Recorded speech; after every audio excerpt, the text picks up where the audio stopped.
قد تراها كمناظر طبيعية خلابة، لحد هاي اللحظة الأرض هي تحاربنا، ولكن مع الأسف يختبئ وراءها عدو صامت وقاتل وخطر غير مرئي. تخيلوا من خطورة الموضوع، ممنوع أي تدخين أو استخدام النار بهذا المكان. هذا العدو اللي ظهر كنتيجة لسنوات طويلة من الحروب الدامية اللي شهدها العراق، ومن يتعرض له فالنتائج كارثية، بدءا من الحرب العراقية الإيرانية اللي خلفت الألغام الأرضية والمنتشرة غالبا على طول الشريط الحدودي مع إيران، وبعدها مخلفات حرب الخليج من القنابل العنقودية والمنتشرة بكثرة في جنوب العراق، وما ننسى مخلفات الغزو الأمريكي من الأسلحة الحربية، وآخرها مخلفات الصراع مع داعش اللي زاد الأمور سوءا واللي خلف ألغام مبتكرة غير نظامية ومحلية الصنع والمنتشرة بكثرة في وسط وشمال العراق، حيث يعتبر العراق البلد الأكثر تلوثا بالألغام بمختلف أشكالها. عدد الضحايا نتيجة الألغام تجاوز 35,000 مدني منذ عام 2002، وما زال لليوم يتأثر أكثر من 8 مليون إنسان حول العراق بخطر هذه الألغام. هو من راح ما صدق يبقى كعبات وطب عليهن، قبل هي طقت عليه وانثرت يمكن 3 أمتار من 4 فوق. والبصرة تعتبر أكثر مدن العالم تلوثا بالأسلحة غير المتفجرة.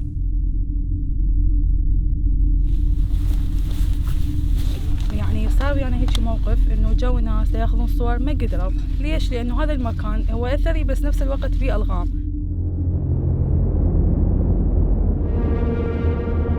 الموضوع جدا خطير وحساس، ولازم يتعاملون بدقة متناهية.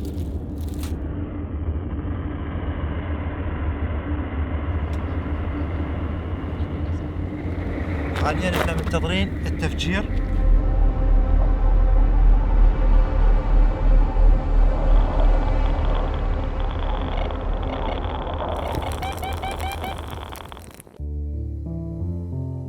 صباح الخير، احنا حاليا بمكتب الرمادي لمنظمة NBA حتى نصور تجهيزاتهم الصبح وانطلاقهم للموقع. واول شيء راح يبدون به هو ياخذون اجتماع يناقشون به المشاكل اللي يمرون بها. This is our morning brief. So we have the site supervisors come in. They'll discuss their work from the previous day, and they'll tell us the plan or what their intentions are for the sites for today.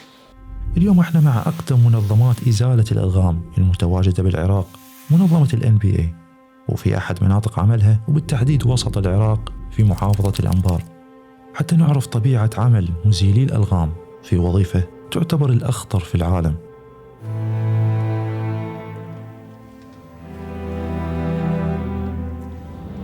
هسه متوجهين الموقع الفلوجة، أحد المواقع اللي تزيل فيها منظمة NBA الألغام. مشروعها بالأنبار هو الأكبر بالعالم بما يخص هذا المجال. الألغام الموجودة في هذه المحافظة وحدها يعادل ما موجود في 5 دول. ما راح تصدقون يا يرافقنا بهاي الرحلة، اللي شاف فيديو كلوديا راح يتعرف عليه هسه، والغريب بعد أيضا عبد الرحمن الفيديو السماوة إذا شاهدتم.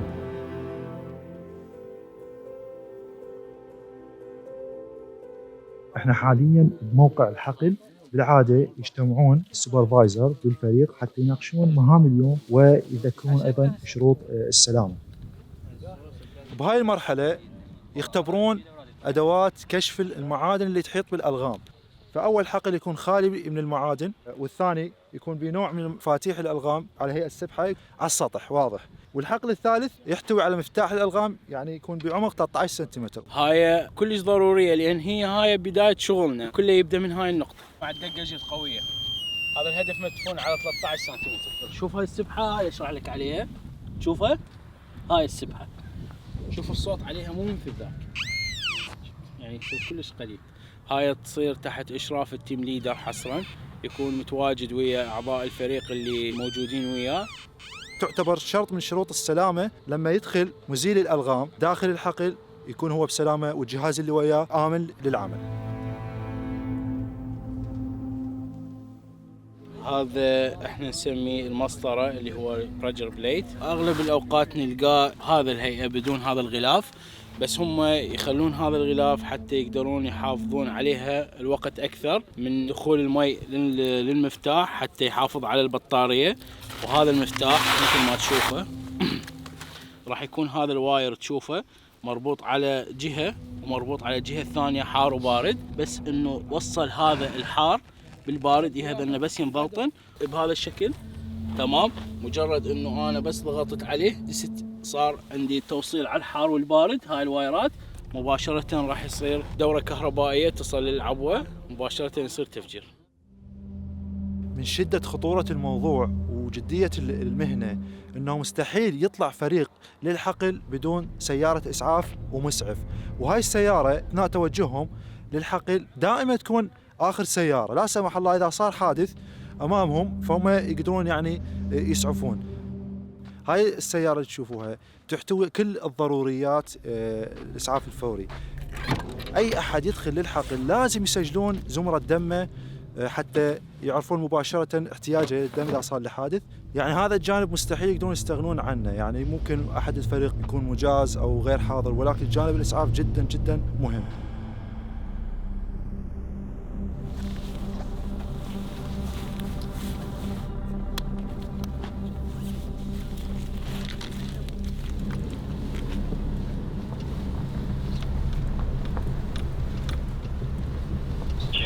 هسه احنا توجهنا للحقل اللي يشتغلون به اليوم واللي راح يطهرون. هاي الاوتاد اللي تشوفها احنا نخليها بالشارع على الطريق حتى تعزل عنا المنطقة الخطرة عن المنطقة الآمنة اللي احنا نقدر نستخدمها. العبوات تقدر تشوفها منا قريبة كلش على الشارع. المساطر اللي موجودة تقريبا عددهم 3 إلى 4 يتراوحن. هسه راح نبلش احنا ان شاء الله ببداية الحقل نبتدي به اليوم. شايفين هذا الشارع، هذا الجانب هو ما يحتوي على ألغام، ولكن الجانب الثاني مليء بالألغام، لذلك محددينه بأخشاب باللون الأحمر، معناها منطقة خطرة، واللي هي منطقة جديدة اللي بلشوا يطهروها. عندي باحثين راح اوزعهم على هاي المنطقة. الباحثين لازم يكونون بعد 50 متر بين باحث وباحث، مسافات امان. مثل ما تشوف انه الاسعاف بعد 150 متر، السدية بعد 50 متر عن الباحث، عن اقرب باحث. اللي تشوفونه امامكم يسمونه باحث، يمشي بممر عرضه 2 متر ويبدو باستخدام الكاشف يتفحص المكان، اذا اكو الغام يحط عليه اكس احمر يعلم المكان حتى يزيلونه. اما اذا كانت المنطقه نظيفه راح يظل يتقدم للامام. الباحث اللي ينزل لازم ينزلون وياه باحثين اقل شيء، حتى لو كانت ماكو مسافه امان، يسموه فريق الاسناد. لا سمح الله اذا صارت اي اصابه او اغماء لازم يكونون متواجدين.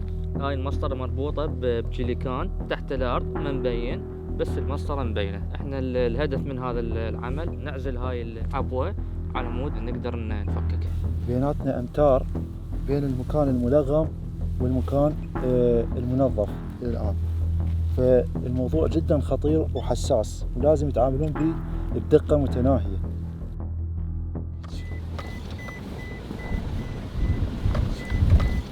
جاي اللي نشوفه واللي نفرح به طبعا بعد انتهائنا من الاماكن اللي احنا نشتغل بها، يصير بها بناء، يصير بها زراعه، تعود الى الحياه الطبيعيه. وهذا الشيء احنا هو غايتنا. انتهى تواجدنا داخل حقل الفلوجة، وتوجهنا بنفس اليوم لأقصى الغرب لمدينة حديثة، بس حتى نشهد كيف يتم التخلص نهائيا من الألغام.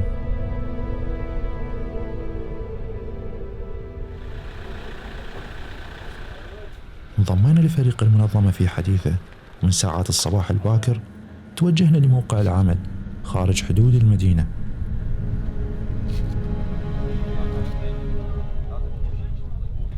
احنا حاليا بموقع حديثة ايضا التابع لمنظمة الNBA، واللي يعتقد هو اكبر موقع للمنظمة بهاي المحافظة. بهاي المرحلة جاي يجمعون الألغام من مخزنها راح يوجهوها لموقع التفجير. تخيلوا من خطورة الموضوع، ممنوع أي تدخين أو استخدام للنار بهذا المكان لأنه معرض للانفجار بأي لحظة. مكان التفجير راح يكون خاص نوعا ما يعني، ومختار بعناية، لازم يكون أولا منطقة مفتوحة وبعيد عن الأهالي وبين التلال، ويحطون الألغام بحفرة حتى الأشلاء ما تتطاير وما يتأذى أحد.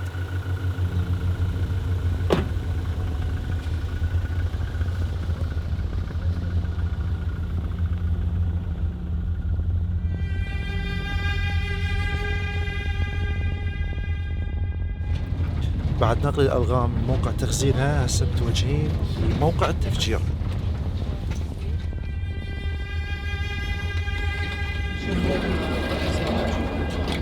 آخر دور لمزيلي الألغام هو تسليم الألغام للجيش العراقي، لأنه مرحلة التخلص من الألغام هي مسؤولية الجيش فقط.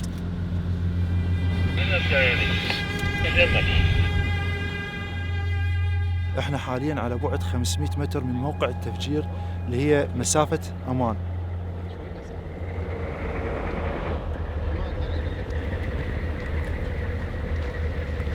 حاليا احنا منتظرين التفجير.